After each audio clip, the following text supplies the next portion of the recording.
الحر شديد ولقد تعبت من السير. ها؟ يا الله، سحابة في هذا الوقت من السنة. سبحان الله، سبحان الله. سأتجه إليها وأستظل بظلها. اسق حديقة عبد الله. ها؟ ما هذا الذي أسمعه؟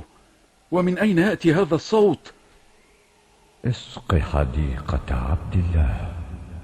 يا إلهي، إن الصوت يأتي من السحابة. اسق حديقة عبد الله. وهل يتكلم السحاب يا أبي؟ نعم يا بنيتي، ولكننا لا نفهم لغته، فكل شيء يسبح بحمد الله، ولكننا لا نفهم تسبيحه. وكيف سمع الرجل صوت السحابة؟ لقد كانت هذه آية من آيات الله لعبده.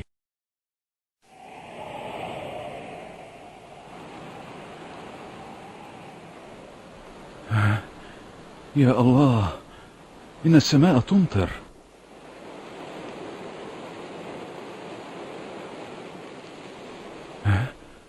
إلى أين يذهب ماء المطر؟ سوف أتتبعه.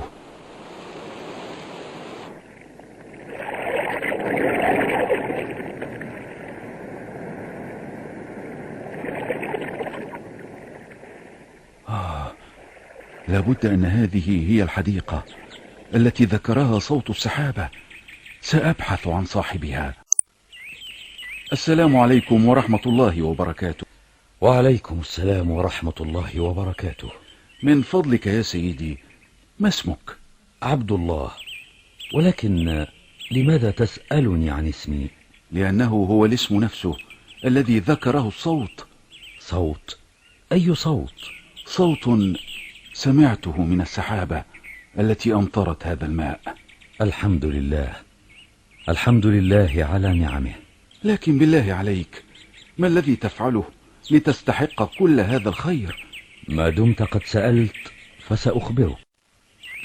إنني أتصدق بثلث المحصول، وآكل أنا وأسرتي ثلثه، وأخزن الثلث الأخير لأزرعه في الأرض. بارك الله فيك. يتصدق بالثلث؟ ألا ينقص هذا من ماله؟ لا لا يا أولادي، لا. فالصدقة تنمي المال وتطهره وتزيد الرزق وتبارك فيه، كما أنها تصبح حسنات للمتصدق تنفعه يوم القيامة. ورسولنا صلى الله عليه وسلم يقول: ما نقص مال من صدقة. صدق رسول الله صلى الله عليه وسلم.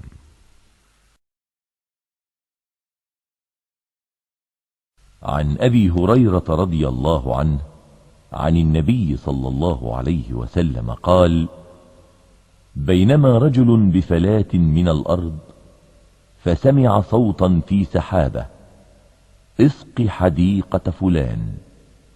فتنحى ذلك السحاب فأفرغ ماءه في حرة، فإذا شرجة من تلك الشراج قد استوعبت ذلك الماء كله، فتتبع الماء، فإذا رجل قائم في حديقته يحول الماء بمسحاته، فقال له: يا عبد الله، ما اسمك؟